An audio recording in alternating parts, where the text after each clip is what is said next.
Hi friends, welcome to my channel Shreshtha recipes and vlogs. ఈరోజు మనం ఏం చేస్తున్నామంటే శనగపిండితోటి బెండకాయ చారు తయారు చేయబోతున్నాను. దీనికి కావలసిన పదార్థాలు: బెండకాయలు ఒక 6, 2 పచ్చిమిర్చి, 2 టొమాటోస్, ఒక ఆనియన్, కొంచెం కొత్తిమీర, ఒక నిమ్మకాయ సైజ్ అంతా చింతపండు, 2 స్పూన్లు శనగపిండి తీసుకున్నాను. ఇంకా మిగతా ఇంగ్రీడియంట్స్ ఉప్పు, కారం, పసుపు మిగతావి నేను వేస్తూ మీకు వీడియోలో చూపించబోతున్నాను. ముందుగా అయితే ఈ బెండకాయలు, పచ్చిమిర్చి, ఉల్లిపాయ, టొమాటోస్ వీటిని కట్ చేసి పెట్టుకుందాం. ఈ చింతపండుని రసం తీసి పక్కకు పెట్టేద్దాం. తర్వాత మిగతా ప్రాసెస్ నేను మీకు వీడియోలో చెప్తాను. బెండకాయలు ఈ విధంగా కట్ చేసి పెట్టుకొని, పచ్చిమిర్చి ఇంకా ఒక ఎండుమిర్చి తీసుకుని, కొంచెం కరివేపాకు, ఒక ఆనియన్ ఇలా కట్ చేసి పెట్టుకోవాలి. కొంచెం నేను అల్లం వెల్లుల్లి పేస్ట్ తీసుకున్నాను. టొమాటోస్ కట్ చేసి పెట్టాను. ఇంకా ఈ శనగపిండిలో వాటర్ పోసి జారుడుగా కలిపి పెట్టుకోవాలి. ఇది 1 కప్పు చింతపండు రసం మనము తీసి పెట్టుకోవాలి. నెక్స్ట్ ప్రాసెస్ ఇప్పుడు మనం గ్యాస్ వెలిగించుకొని ఒక మందపాటి గిన్నె పెట్టుకోవాలి. అందులో మనం 3 టేబుల్ స్పూన్లు ఆయిల్ యాడ్ చేసుకుందాం. ఇప్పుడు నూనె వేడయ్యాక తాలింపు గింజలు వేసుకోవాలి. ఇప్పుడు మనం ఆనియన్స్, కరివేపాకు, ఎండుమిర్చి వేసుకుందాం.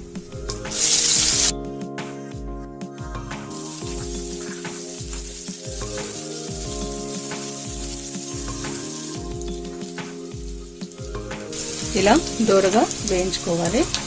ఇది కొంచెం వేగాక మనం ఒక 1/2 టేబుల్ స్పూన్ అల్లం వెల్లుల్లి పేస్ట్ యాడ్ చేసుకుందాం.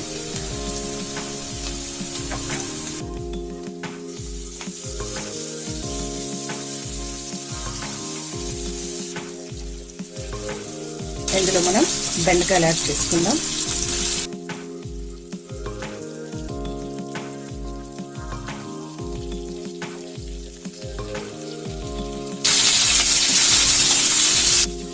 కొంచెం సిమ్లో పెట్టుకొని వీటిని వేయించుకోవాలి.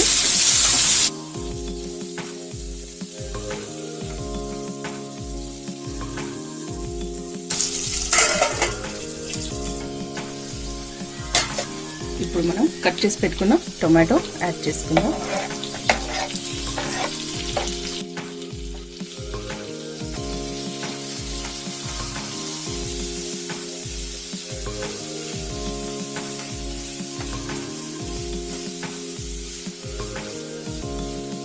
కొంచెము టొమాటో ఉడికే వరకు ఇలా సిమ్లోనే వేపుకోవాలి.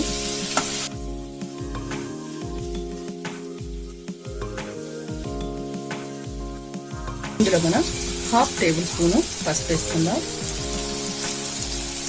1 టేబుల్ స్పూన్ కారం వేసుకుందాం. 1/2 టేబుల్ స్పూన్ ఉప్పు వేసుకుందాం.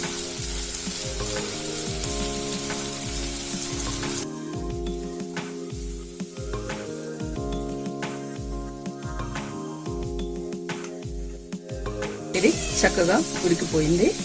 ఇప్పుడు మనం కలిపి పెట్టుకున్న ఈ శనగపిండిని ఇందులో యాడ్ చేసుకుందాం.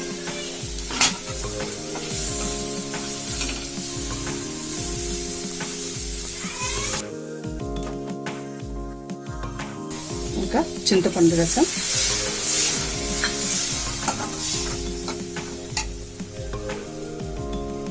మరి కొంచెం వాటర్ యాడ్ చేసుకుందాం.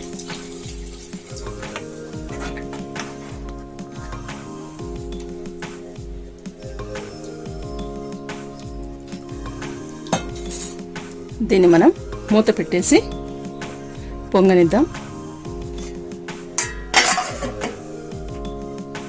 ఓకే ఫ్రెండ్స్, ఉడికిందేమో చూద్దాం.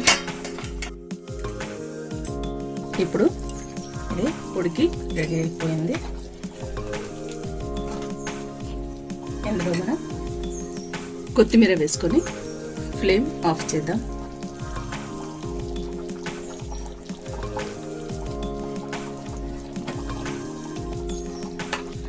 మీరు వేసుకునే క్వాంటిటీని బట్టి మీరు పులుపు, కారం, ఉప్పు యాడ్ చేసుకోవాల్సి ఉంటుంది. నేను తీసుకున్నటువంటి ఇంగ్రీడియంట్స్ ఈ రసంకి సరిపోయాయి. మీరు ఎక్కువ తక్కువ చేసుకుంటే దాన్ని బట్టి మీరు ఉప్పు కారం యాడ్ చేసుకోండి. చింతపండు కూడా కొంచెమే వేసుకోండి. ఇప్పుడైతే ఇది రెడీ అయిపోయింది. దీన్ని మనం ఇప్పుడు ఒక ప్లేట్లోకి సర్వ్ చేసుకుందాం.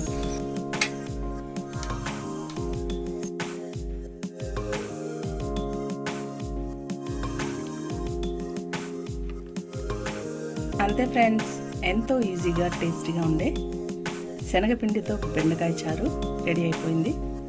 మీరు కూడా తప్పకుండా ట్రై చేయండి. ఇది వేడి వేడి రైస్లో కనుక తీసుకున్నట్లయితే చాలా చాలా టేస్టీగా ఉంటుంది. ఈ రెసిపీ కనుక మీకు నచ్చినట్లయితే లైక్ చేయండి, షేర్ చేయండి. మరిన్ని మంచి రెసిపీస్ కోసం మా ఛానల్ని సబ్స్క్రైబ్ చేసుకోండి. Thank you for watching. Bye.